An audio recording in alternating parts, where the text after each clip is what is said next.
Cruise news time, and we got some juicy stories for you today. I got to tell you about the Arizona couple out $4,200 for making the simplest travel mistake. Nobody's giving them any money back, should they? That's a great question. Virgin Voyages out there like WWE wrestlers talking smack about the competition. This one's interesting. They may have a good point. And Carnival Cruise Line under fire. Controversy again at Carnival. This time over distilled water and CPAP cruisers. People that can't breathe at sea kicked off a cruise for not being able to breathe. Now, are the CPAP users getting a raw deal when it comes to distilled water? I can't even say distilled water. Look, that's cruise news and my views. Here it comes. Let's talk about it.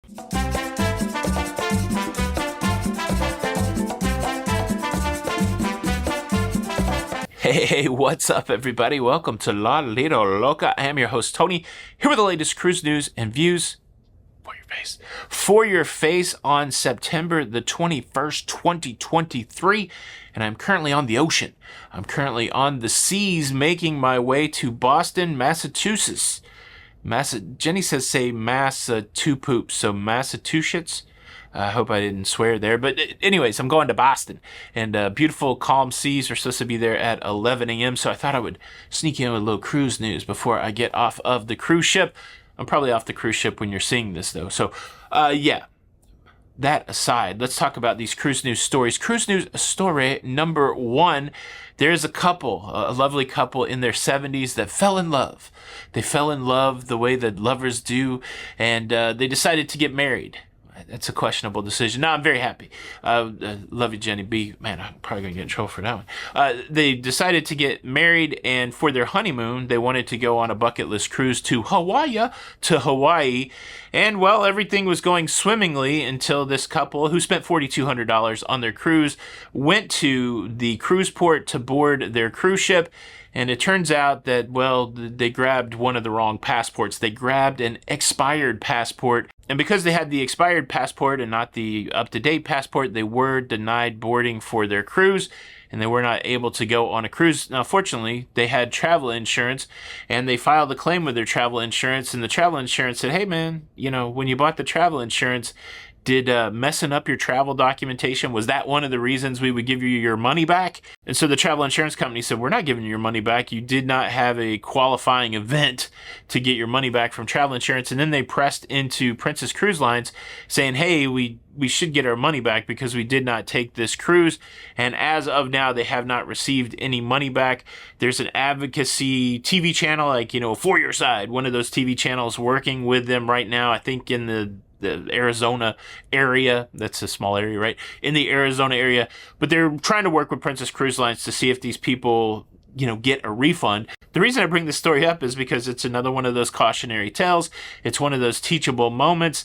It's on you to have the correct travel documentation, regardless of where you're at in your life. If you're going to go on a cruise that requires travel documentation, it's up to you to know that your travel documentation is the correct travel documentation. I certainly hope that these people get some sort of accommodation. $4,200 is a lot of money to not have, just to lose for a simple mistake.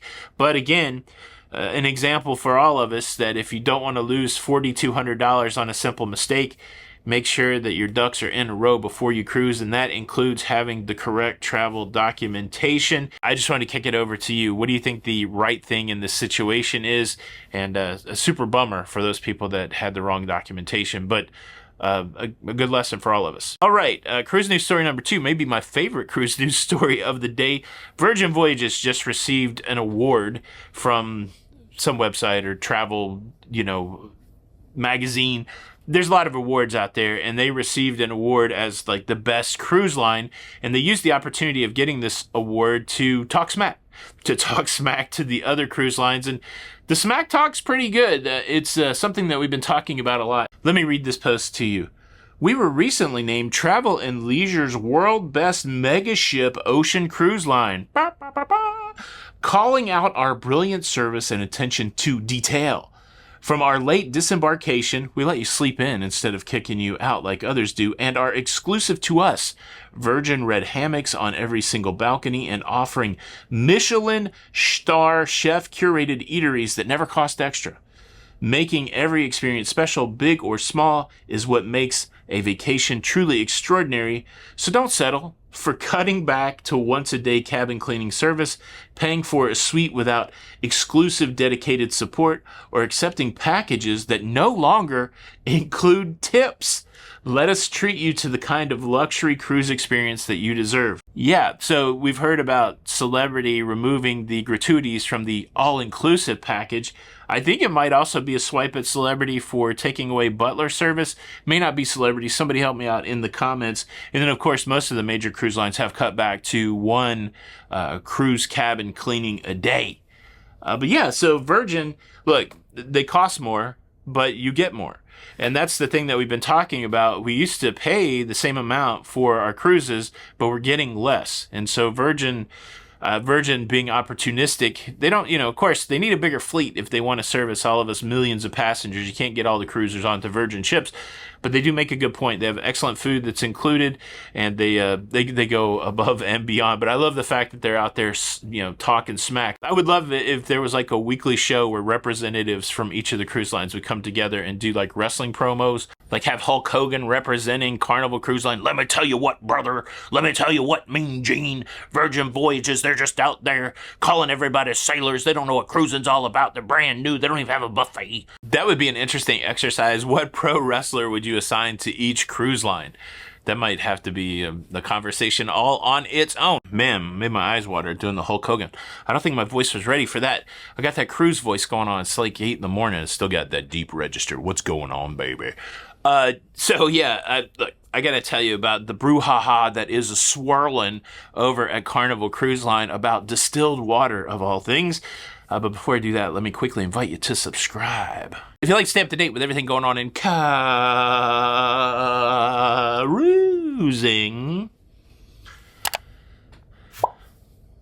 please consider subscribing with the notification bell on. That way you don't miss out on any of these episodes.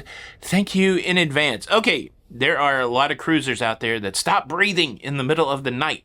Are you still alive? Have you stopped breathing? People out there with sleep apnea that use a CPAP machine. CPAP is a fascinating thing. It's continuous pressure something. It just shoots air right into your whole face so that you can, keep breathing while you're asleep. And I tell you what, it's changed my life. I sleep 6 to 8 hours, pretty much uninterrupted. I have wonderful dreams. And for 20 years, I really would stop breathing while I slept.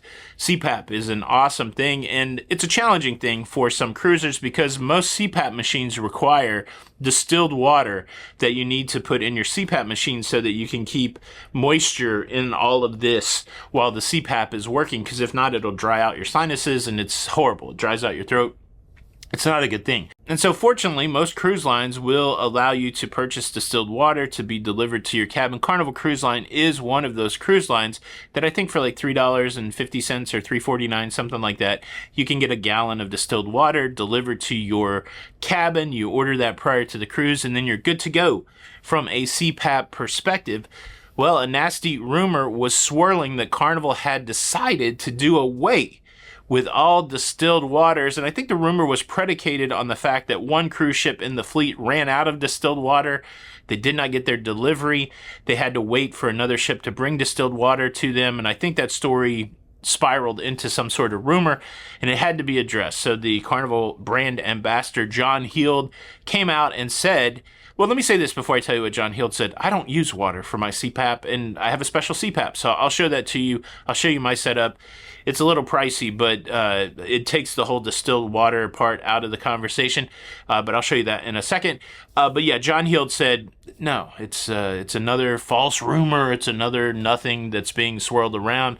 We're not doing away with distilled water. He did point out the one ship that ran out of distilled water, and again, it seems like on a daily basis he's combating misinformation. Much to his chagrin, he's not excited to have to constantly fight this misinformation. And unfortunately, the reality that John is facing is, as a leader in social media, as someone who influences and is a trusted source, then part of his gig is to combat misinformation. But let me show you my CPAP setup. Here it is. The way it sits beside the bed, I have a little hanger so it hangs off the drawer. It's very tiny. Got my hose and my mask. I'm close enough to the outlet here where I don't have to use an extension cord, but I bring a 15-foot extension cord with me. And then let me show it to you up close. So I use the ResMed Mini CPAP. And again, it's barely the size of my hand. This device does not require distilled water. It does hydration in a different way. The hydration actually happens in the mask. So you see this blue thing in the mask? It is a special filter that takes your breath and then provides moisture into the whole enclosure. So you have to replace these in the mask filters once a month. They're like $12 to $15. The ResMed Mini was $1,000. So all in, I got a case and everything. All in, I think I paid about $1,200, and I replace my seal here once every other month, and then I have the filters coming to my house every month. And so it's a little pricey, but it's small, and I don't have to have distilled water. So this is not sponsored or anything. This is just how ever since I started doing CPAP, pretty quickly after my first trip, I realized I needed something more compact than that big device. And so and I use it as my daily driver also. I sent my other CPAP machine. I was paying monthly to the insurance company, which I didn't quite understand, but I sent that back to the insurance company and just paid out of pocket for this setup, and it works pretty good. And I got my CPAP Mini at lofta.com. They help you through your prescription process. The whole thing, it wasn't bad at all. So that's a solution, but I just wanted to say for people that are worried about distilled water on Carnival, that's not an issue at all. Boom, that is your cruise news. I got to get ready to go to Boston, and yeah, I'm looking forward to Boston Tea Party Museum. Hop on, hop off bus. Never been to the city. I'm very excited. So, do you like apples? How do you like them apples? That's what I think about when I think of Boston. And yeah. I hope you guys are doing great. This is Tony for La Lido Loca, and until the next time, we'll see you on the Lido. Bye. Cruise news, cruise news, cruise news, it's over.